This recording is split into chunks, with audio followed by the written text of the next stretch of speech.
দেখো এখানে রয়েছে উচ্ছে, লাউ, এটা আদা বাটা, এটা হচ্ছে নুন, হলুদ, কাঁচা লঙ্কা, চিনি, টমেটো, এটা সামান্য একটু গরম মশলা, শুকনো লঙ্কা, গোটা জিরে, আর এটাই রয়েছে মুগের ডাল সিদ্ধ করা, আর এটা তেল।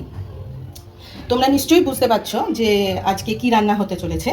হ্যাঁ, উচ্ছে আর লাউ দিয়ে মুগের ডাল। যদিও এই রান্নাটা খুবই কমন রান্না, দেখানোর কিছু নেই, তবু আমি যেভাবে করি আমি সেটা তোমাদের সাথে একটু শেয়ার করছি। তেলটা দেখো গরম হয়ে গেছে, আমি ওই তেলে সামান্য একটু নুন দিয়ে দিলাম। এবার এটাই আমি উচ্ছেগুলো হালকা ভেজে নেব। উচ্ছের মধ্যে একটু হলুদ দিয়ে দিচ্ছি অল্প করে। দেখো উচ্ছেটা এইবার আমি তুলে নেব, আর ভাজবো না। এবার এই তেলটাতে আমি লাউটুকু একটু সাঁতলে নেব।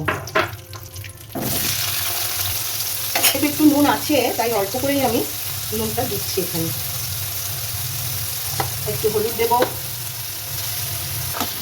এটা কিন্তু গরমকালের খুব একটা মানে কি বলবো হেলদি খাবার, খুব উপকারী এবং খেতেও খুবই ভালো লাগে।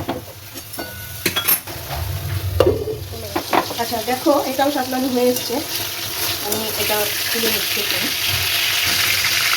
এই তেলটাতেই আমি এবার এই গোটা জিরে আর শুকনো লঙ্কাটা ফোড়ন দিয়ে দিচ্ছি।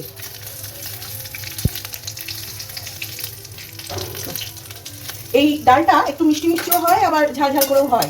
তো আমরা মিষ্টি মিষ্টি করে পছন্দ করি না বলে এটা একটু ঝালঝালি করবো, মিষ্টি দেবো কিন্তু খুব অল্প। তো যারা মিষ্টি মিষ্টি খাবে তারা লঙ্কার পরিমাণটা বুঝে দেবে। আর আমি যেমন শুকনো লঙ্কা কাঁচা লঙ্কা দুটোই দিয়েছি, তেজপাতা একটু দেয় কিন্তু আমার তেজপাতাটা নেই। এবার আমি টমেটোটা দিয়ে দিলাম। এবার আমি এর মধ্যে উচ্ছেটাও দিয়ে দিচ্ছি, লাউটা একটু পরে দেবো। উচ্ছেটা দিয়ে আচ্ছা এই যে ডালটা সিদ্ধ করে রেখেছি এটা কিন্তু আমি নুন, হলুদ আর একটু সর্ষের তেল আর দুটো কাঁচা লঙ্কা দিয়ে সিদ্ধ করে রেখেছিলাম। সেই ডালটা আমি দিয়ে দিচ্ছি। হ্যাঁ, লঙ্কাটা ভেজে ধুয়ে তারপরেই দিয়েছি।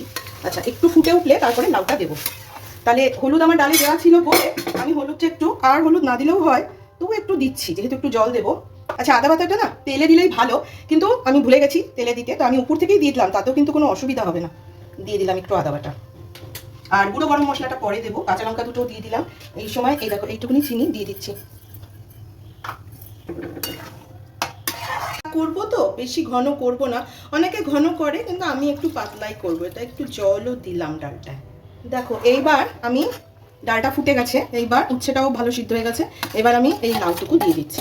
লাউটা একটু ফুটলে কিছুক্ষণ লাউ দিয়ে ফুটিয়ে নামানোর আগে এই গুঁড়ো গরম মশলাটা আর ঘি, একটু সামান্য একটু ঘি দিতে পারো, কারণ মুগ ডাল তো ভালোই লাগবে, একটু ঘি দিলে খারাপ লাগবে না। অবশ্য ঘিটা অপশনাল, ইচ্ছা হলে দেবে না। দেখো হয়ে গেছে। এবার আমি এই যে গরম মশলাটা ছড়িয়ে দিলাম। তোমাদের যদি মনে হয় লাউ উচ্ছের ডালে তোমরা গরম মশলা দেবে না, তো দেবে না। আমি যেহেতু মুগ ডাল তাই একটু ঘি আর গরম মশলা দিচ্ছি, একটু ভালো লাগে, আমাদের অন্তত ভালো লাগে। ঘিটা একটু পরে দেবো, একটু 2 মিনিট ফুটে নিই, তারপর নামানোর সময় ঘিটা দিয়ে নামিয়ে নেব। এই যে এই ছোট চামচের 1 চামচে ঘি আমি দিয়ে দিলাম,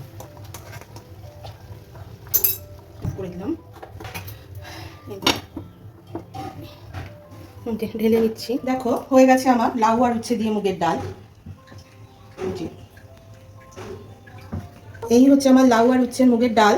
যদি তোমাদের রান্নাটা ভালো লেগে থাকে, পছন্দ হয়ে থাকে, তাহলে আমার চ্যানেলটাকে সাবস্ক্রাইব করে একটা লাইক ও শেয়ার করে দিও।